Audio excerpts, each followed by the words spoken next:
மக்களின் ஜனநாயக உரிமைக்கான போராட்டம் பாராளுமன்றத்திற்குள் அல்லாது நாட்டிற்குள்ளே உள்ளதாக மக்கள் விடுதலை முன்னணி தெரிவித்துள்ளது.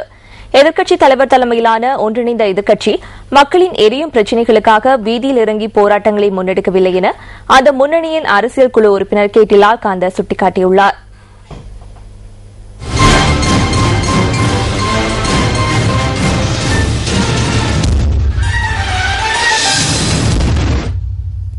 ඒකාබද්ධ විපක්ෂයක් කියලා එකක් අටවගෙන දැන් කියනවා අඬුව පෙරලන්න ඕනේ මෙහෙම කරන්න ඕනේ මෙහෙම කරන්න ඕනේ. ஒன்றிணைந்த எதிர்க்கட்சி ஒன்றை ஏற்படுத்திக் கொண்டு அரசாங்கத்தை கவிழ்க்க வேண்டும் என இப்போது கூறுகின்றனர்.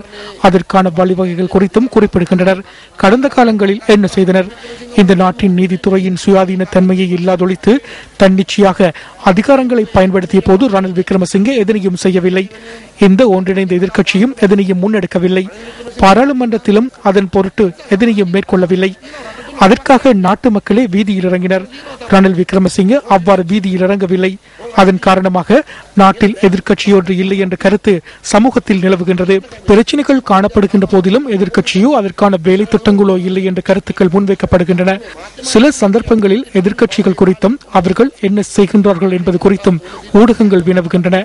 எனவே கடந்த காலங்களில் அனைத்து விடயங்களும் சீர்குலைக்கப்பட்டுள்ளதை அவதானிக்குமாறு நாம் ஊடகங்களிடம் கேட்டுக்கொள்கின்றோம். நாட்டு மக்கள் எதிர்நோக்கிய சகல பாரதூரமான பிரச்சனைகளின் போதும் நாமே வீதியில் இறங்கினோம். ஆனால் ரணில் விக்ரமசிங்கே வயிற்று கோளாறு ஏற்பட்டதை போன்று அரசியல் ஒவ்வாமை ஏற்பட்டு ஒன்றிணைந்த எதிர்க்கட்சி என கூறிக்கொண்டு போலியாக நடந்து கொள்கின்றார்.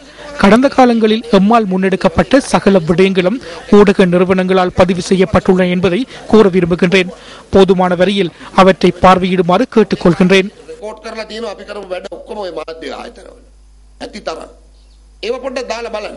අයි රාජා අපි නෑ අපි කවදාවත් අපි ගානේ හරියට කරන්න අපේ වැඩේ අපි හරියට කරමු. අයි තමුන්නාසලා බලහත්කාරයෙන් ඇවිල්ලා මොකද බලහත්කාරය? අයි ඔබ වාද කරලා යන්න එපා. මොකද බලවලක් යන්න. තමුන්නාසලාගේ ජොබ් එක තමුන්නාසලා කරන්න අපි දේශපාලන ව්‍යාපාරයන්නේ. අපිටත් මේ වෙලාවේ ජොබ් එකක් තියෙනවා. මේම දේශපාලන ව්‍යාපාරන නීති අනුව මට පුළුවන් ඒ අපේ ජොබ් එක අපි කරන්න ඔබතුමාලා සටන තියෙන දැන් එළියේ. මහපාරේ போராட்டம் இப்போது வெளியே உள்ளது. மக்களின் தேவைகளுக்காக வீதியில் போராட்டம் உள்ளது. ஓய்வூதிய சட்டம் மூலம் பாராளுமன்றத்தில் முன்னெடுக்கப்பட்ட போராட்டம் காரணமாக தோற்கடிக்கப்படவில்லை. அதற்கு எதிராக வெளியில் போராட்டம் நடத்தப்பட்டது. எனவே இப்போதும் வெளியிலேயே போராட்டம் இருக்கின்றது. பாராளுமன்றத்திற்குள் மறைந்து கொண்டுள்ள எதிர்க்கட்சி வீதி போராட்டத்திற்கு தேவையில்லை. උබ්බෑමේ රිංගගින්න විපක්ෂයක් නෙමෙයි.